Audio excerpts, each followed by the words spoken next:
is an attractive car for thieves, and police have confirmed that this is a stolen vehicle pursuit. We've seen this, we've been told that this car has run into several other cars getting onto I-17 when this first began at Peoria, has gotten off the freeway, run through red lights, back to Fields and Andy Hill. Well, and Patty, I don't know if you can tell or not, but it looks like the person, you can see the driver's side window is down, and Jason had a pretty close shot there for a moment. It almost looks to me as if the person in the driver's seat is wearing a hat, almost like a winter hat, and driving along there. But I keep seeing hands come up from the back seat, so there might be one, two other people in this car, maybe more than that. So maybe this was a group effort. And at this point, I wonder and now we're getting word that they're getting close to this area where they have the spike set out. Andy, I want to go back to you right now. Spike strips are an invaluable tool, I imagine, in a situation like this where you've given people plenty of warning, they know you're in pursuit, now it's time to stop. Oh, there they go. Whoa, whoa. So maybe seeing the block there and getting off the road and now in the dirt. I'm sorry, we'll get to you in a second, Andy. Under an overpass right there, and heading across the highway and onto a different road. Wonder if Jason knows what road he's on. Bumblebee Road. Bumblebee exit is what we're just now learning. Bumblebee Road is what they just got off on, and I'm not sure where this road leads to. We'll try to get a map out here in a second and find out what's that. So let's go back to Andy real quick. So to my question, Andy, I guess, spike strips are an invaluable tool, aren't they? Yeah, even more importantly right now, Fields, talking about the tactics that police might use to stop the vehicle, the question is, do they have a scanner in the car? Does someone have a TV, or they listen to a radio? You don't want to give away what the plan is. When the DPS officer pulled up earlier, one of the things they want to try to do is identify how many people are in the car, and maybe someone can be able then to identify them later on if there's a foot pursuit or something like that occurs. And we also don't know what other crime might be associated with the stolen vehicle, if there was a robbery involved or some crime of violence. But it looks like it's going to be ending pretty soon because they're off on a different road off the freeway. So we'll see what happens now in the next few minutes. I think you might be right about that, Andy, and Patty, I don't know if you concur on this. Yeah, well, you can see how curvy the road is, and they're going way slower than they were before. So clearly, this is not the easy driving they were having on the interstate. Well, and Bumblebee Road, this person is headed northbound. Bumblebee Road turns into Crown King, but there is access back to the I-17 at some point here. So we'll see what happens. But obviously, traveling on the wrong side of the road, just missed that truck. Yeah, just missed that. Oh, and there's another truck right there. So they're trying to keep their speed up, but they're trying to cut the corners to do that, and that might lead to some problems on a curvy road like this one.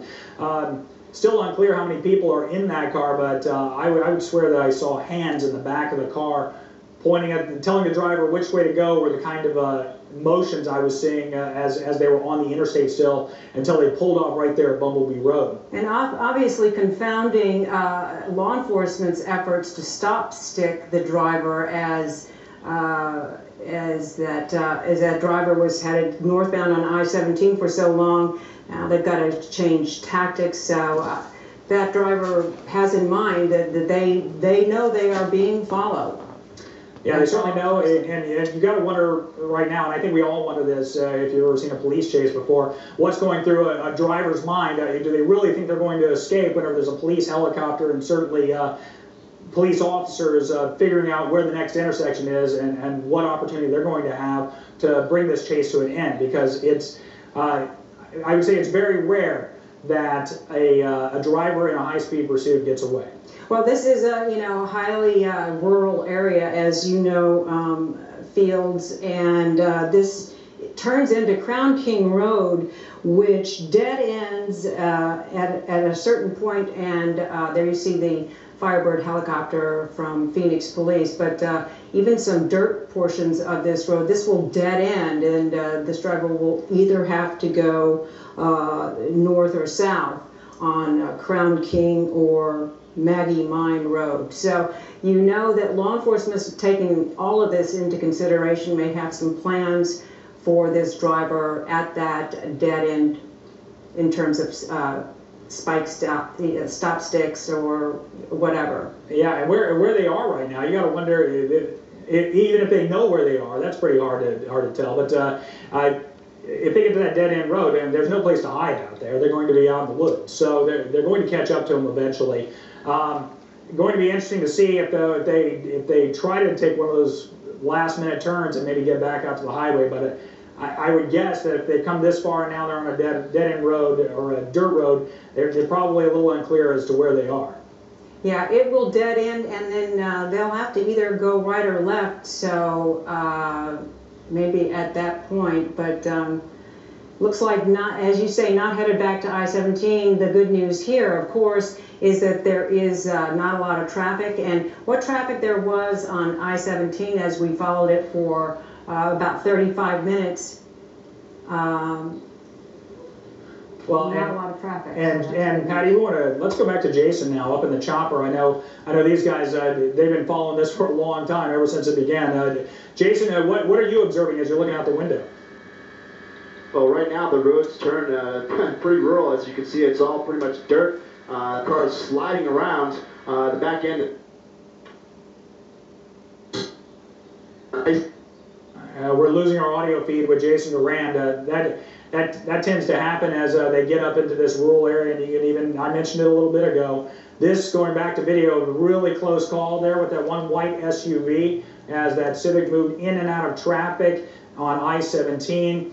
This was earlier, probably 20 minutes ago, maybe 25 minutes ago, as they moved up north of the 101 on I-17, moving up toward Anthem. That driver continued to keep it pretty mellow, I guess I would say, as they were moving in and out of traffic, and there wasn't a lot of traffic. Very fortunate situation on a Wednesday afternoon to not have too much traffic for them to contend with, and therefore not putting too many people's lives in danger.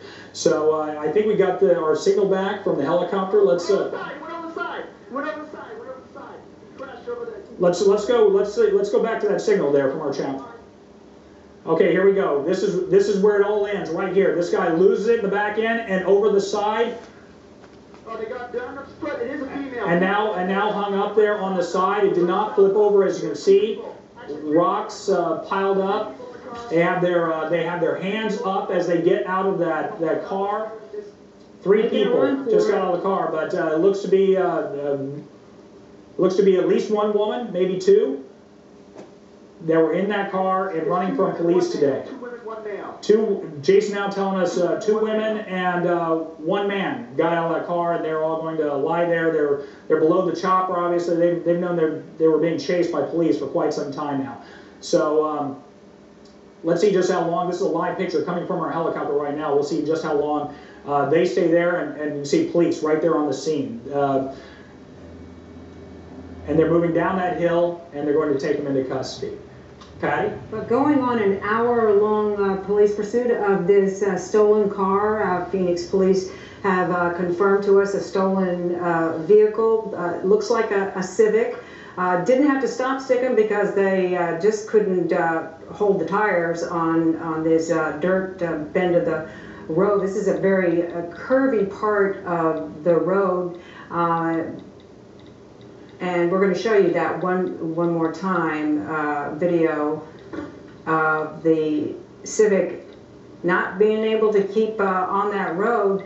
Steve Beaudenay is here with me right now. Steve, you know this part of the country. These roads are very treacherous and twisty. Yeah, PK, I mean, that video shows everything there. These guys, men and women, couldn't have picked a worse road in the state to try to outrun police on. That road through Bumblebee goes all the way into Cleator, and then it goes up to Crown King, which of course is dead end. They couldn't get out of there, but it is nothing but washboard. And when you start going over 10, 15 miles an hour on that, the back end of your vehicle starts to fishtail.